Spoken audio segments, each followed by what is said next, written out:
여러분 안녕하세요. 오늘은 생명의 순환과 삶의 경로라는 제목으로 얘기를 해보려고 합니다. 자, 생명이라고 하는 말과 삶이라고 하는 말을 조금 되씹어 봅시다. 생명이라고 하면 보통 일반적인 모든 생명체에 해당하는 말이 되겠죠. 단세포 생물부터 인간에 이르기까지. 삶이라고 그러면 거기 어떤 경험의 요소 또는 심리사회적인 요소가 포함된다는 느낌을 받죠. 살아간다는 거잖아요. 물론 동물도 살아갑니다만 우리가 삶이라고 할 때는 거기에 인간적인 요소를 많이 추가해서 이해하는 경향이 있습니다. 근데 거기 붙은 말을 보십시오. 생명은 순환이고 삶의 경로라고 이렇게 제가 이름을 붙였거든요. 이게 이제 어떤 의미인지 살펴보십시다. 왼쪽 그림을 보게 되면 나와서부터 늙어서 죽는 것은 빠져 있습니다만 그럴 때까지의 그 과정을 쭉 보여주고 있어요. 그렇죠? 성장했다가 노쇠하고 그다음 죽음에 이르는 그런 과정을 보여주고 있는 겁니다. 그러니까 하나의 과정이 여기서 끝나요. 그러니까 일생이죠. 어떤 개인의 일생을 보여주고 있는 거인 반면에 이 생명의 순환이라고 하는 개념 구조는 태어나서 유아기를 보내고 소년기를 보내고 그다음에 청년기를 보내고 성년기를 보내고 그다음에 여기서 끝나요. 그다음에 다시 이제 아이를 낳고 이게 돌아갑니다. 그러니까 청년기 이후에 장년기, 노년기가 빠져 있죠. 보통 이 순환 구도에는 이런 차이가 뭘 의미하는지 한번 생각해 보자는 겁니다. 생명의 순환, 보통 영어로는 라이프 사이클인데요. 이거는 보통 생명 일반에 관한 이야기라고 한다면 삶의 경로 그러면 이건 주로 이제 인간을 대상으로 하는 그런 거라고 볼 수가 있는 거겠죠. 조금 더 자세히 한번 살펴보십시다. 보게 되면 우리 모두는 수정란으로부터 시작된 거죠. 난자와 정자가 만난 그 순간부터 이제 나라는 존재가 시작됩니다. 그래서 어머니 뱃속에서 10달을 보내고 그러고 밖으로 나와서 이제 1, 2년 동안 1년뿐만이 아니죠. 상당히 오랜 동안 그 문화적 영향을 받아들이죠. 문화적 영향을 받아들여서 그 유전자와의 혼합을 통해서 나라는 정체성을 만들어 가는 거죠. 근데 이것이 이제 개체로만 보게 되면 독립적인 나이지만 사실은 다양한 그 방향으로부터 여러 가지 사회문화적인 또 심리적인 요인을 받아서 변화해 온다는 겁니다. 그러다가 이제 동료들을 만나면서 또 많은 영향을 주고받죠. 그럴 뿐만 아니라 이제 학교라고 하는 곳에 가게 되면 거기서 또 그 사회가 만들어 놓은 어떤 규범들을 습득하게 되죠.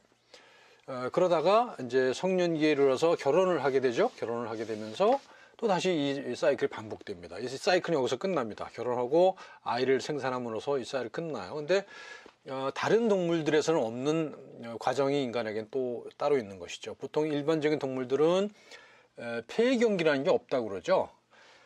그러니까 생식이 끝나면은 그 삶도 끝나는 게 일반적입니다. 근데 인간의 경우에 있어서는 생식 기능이 완전히 사라진 다음에도 상당히 오랜 동안 생존해 있게 되죠. 그것이 이제 다른 일반적인 동물보다 상당히 다른 동물과는 상당히 다른 그런 거라고 볼 수가 있습니다. 그래서 장년기에 청년기를 지나서 장년기, 물론 장년기에는 아이를 키워야 되기 때문에 이 사이클에 포함될 수도 있을 겁니다. 하지만 노년기가 상당히 길어졌잖아요. 그 노년이라고 하는 상당히 긴 시간을 더 산다는 거죠. 그리고 이제 결국은 죽음에 이르는 이런 과정을 겪는 겁니다. 그러니까 이 생물학적인 과정을 우리는 생명의 순환이라고 부르고요. 이 인간적인 과정을 삶의 경로라고 부를 수 있다는 겁니다. 왜 이런 얘기를 하느냐? 우리가 일반적으로 의학에서 여태까지 어떤 개념을 중심으로 학문 연구와 실천을 해왔는가 하는 겁니다. 여태까지는 주로 생명의 순환이라는 관점에서 인간의 몸도 또는 질병도 다뤄왔다는 거죠.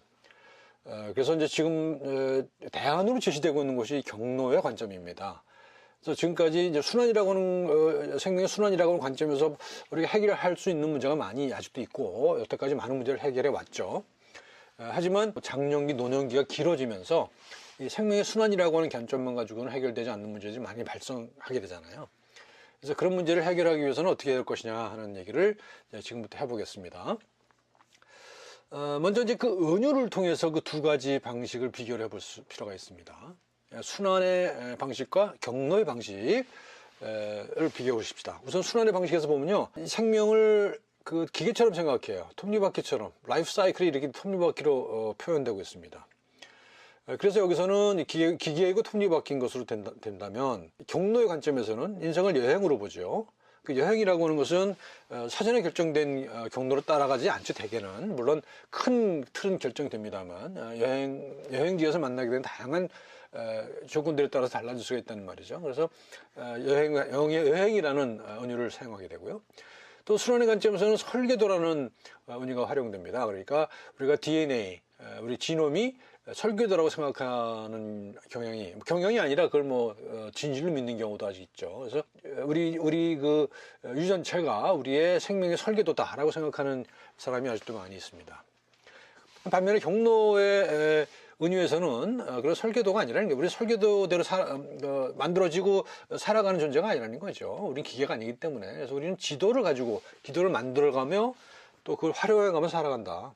그러니까 지도라는 것은 완벽한 실제의 표상이 아니잖아요. 설계도는 그런 경향이 좀 있지만요. 그래서 지도라는 것은 그걸 만든 사람들의 많은 경험들이 축적되어 있는 것이고요. 그리고 그것이 정확하게 현실을 표상하지 않습니다. 예를 들어 지하철 노선도를 보십시오. 지하철 노선도에 있는 역 간의 거리가 실제 거리하고 맞지 않잖아요. 다양한 여러 가지 지상 구조에 의해서 변화되어 있고, 그 지하철 노선도는 이용자가 편리하도록 하기 위해서 만든 것이지 실제를 정확히 반영하기 위해서 만든 것이 아니란 말이죠. 우리 인생의 경로도 그렇다는 겁니다. 우리는 실제를 정확히 반영하는 삶을 살지 않아요. 실제를 받아들여서 그걸 내 속에서 나 나름대로 해석된 그런 현실을 살아가죠. 그렇게 해석된 현실을 살아가기 위해 필요한 것이 지도죠. 그건 설계도가 아니라 지도란 말입니다. 그다음 마지막으로요, 순환의 관점에서는 우리는 정해진 길을 갑니다. 톱니바퀴가 돌아가는 것과 마찬가지로 정해진 길, 남이 닦아놓은 길, 또는 이미 선언적으로 만들어진 길, 그런 길을 따라가는 것이 이제 순환의 관점이라고 한다면, 경로의 관점에서는 경로를 스스로 개척해 간다는 겁니다. 대충의 경로가 될 곳과 안 될 곳은 결정이 되어 있겠지만요, 구체적인 그 길들은 스스로 만들어 나간다는 것이죠. 그래서 그 안에서 쌓는 경험에 따라서 경로가 또 달라질 수가 있다는 것이죠. 그래서 경로 의존이다. 과거 살아온 경험, 과거 내가 가지고 있는 어떤 생물학적인 특질, 그 다음에 내가 살아온 동안에 느꼈던 어떤 경험들, 그런 것들이 내가 앞으로 나가는 방향에도 많은 영향을 미친다는 겁니다. 그래서 개척하는 길이다. 순환에서는 정해진 길이지만 여기서 개척하는 길이다라고 하는 겁니다. 우리가 보통 우리 몸의 전개에 관해서는 유전과 진화의 관점을 많이 보는데요. 우선 진화는 좀 더 기니까 유전만 봅시다.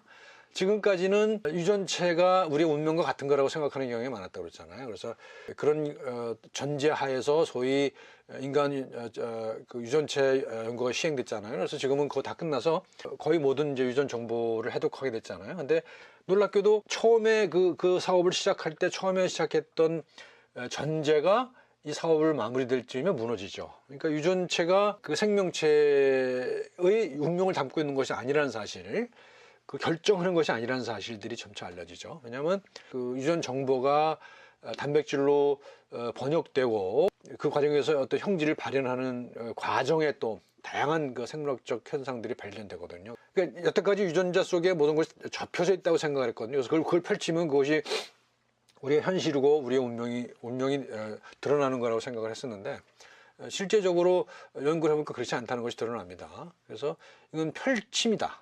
이건 능동적인 요소가 들어간다는 겁니다. 접히면 운명이 그 안에 접혀져 들어가 있다고 생각했다는 건데, 이 펼친다고 하는 것은 그것을 펼치는 자의 어떤 능동적인 노력이 포함되어 있는 거죠. 과학적으로 보면은 이 접혀 있는 건 유전입니다. 그대로. 그렇죠? 유전 정보가 그대로 DNA, RNA, 단백질, 형질까지 이어지는 거로 생각했던 것이죠. 그것이 소위 말하는 중심 가설이었다는 거잖아요. 근데 그것이 이미 깨졌고요. 그래서 지금 이제 많이 논의되고 있는 게 후속 유전, 에피지네틱인데요. 이거는 유전자라고 하는 것이 있지만 그 유전자의 스위치를 켜고 끄는 상당히 많은 변수들이 있더라 하는 것을 발견하게 된 거죠. 그래서 그런 내용들, 그러니까 모든 것이 결정되어 있지 않다라고 하는 사실들이 점차 많이 밝혀지게 되는 겁니다. 그래서 그렇게 되니까 아까 말씀했던 순환과 경로라고 하는 것을 다시 또 대입시키게 된 거죠. 얼마 전까지만 하더라도 그냥 순환으로만 생각하면 됐거든요. 그런데 이런 과학적 발견과 더불어서 후속 유전과 같은 현상들이 발견되면서 경로라고 하는 틀이 새로 떠오르고 있다라고 하는 겁니다. 자, 탐구의 대상과 방법을 보면요, 순환의 구조에서는 구조와 기능을 보는 거예요. 우리 몸이 어떻게 생겼고 그 기능이 어떠냐. 그러니까 주로 해부학과 생리학을 보는 거죠. 그렇지만 이제 경로의 관점에서는 경험을 봅니다.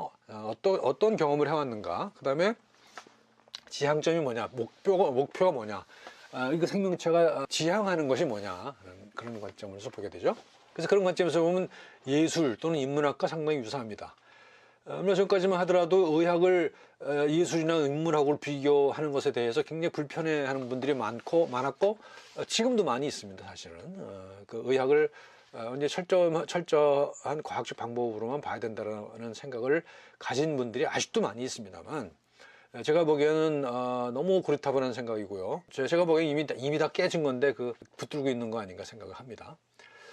순환의 관점에서 보면 그 대상은 통계적 정상이에요. 그러니까 평균치에 근접한 개체들을 중심으로 의학 체계가 구성되어 있죠. 그러니까 이 표준표처를 벗어난 영역에 있는 그런 환자들에 대해서는 속수무책이었던 경우가 많다는 거죠. 어떤 인구학적 범주의 평균치가 정상으로 간주가 돼 있었어요.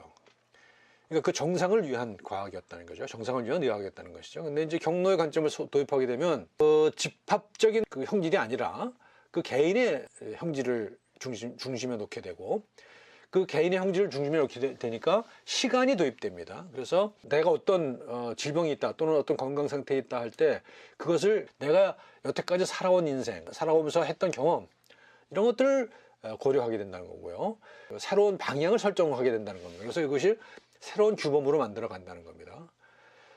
그 다음에 순환의 관점에서는 굉장히 환원적이죠. 그러니까 물질적 몸, 물질로 구성된 몸에 주로 관심을 집중합니다. 그래서 이제 오간에서부터 조직, 세포, 분자까지.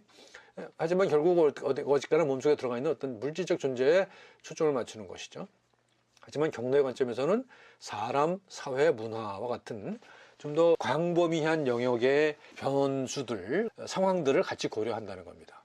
그래서 결국은 이제 순환의 관점에서는 표준의학, 우리가 지금까지 하고 있는 바이오메디신을 뒷받침하는 그런 방법이었다고 한다면, 삶의 경로 관점은 앞으로 차시대 21세기에 상당히 관심을 끌게 될 맞춤의료, 개인 의학의 관점에서 바라보게 되는 거다라고 하는 얘기를 합니다. 이제 오늘부터 한 서너 번에 걸쳐서 이런 얘기를 계속 할 건데요.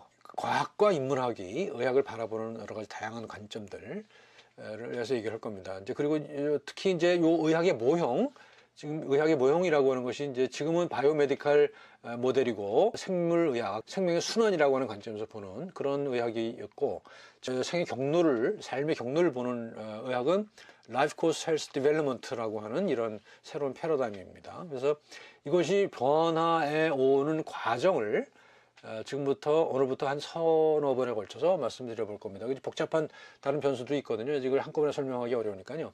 오늘 대충 큰 대강만 그림으로 보여드리고 오늘 여기서 정리하도록 하겠습니다. 고맙습니다.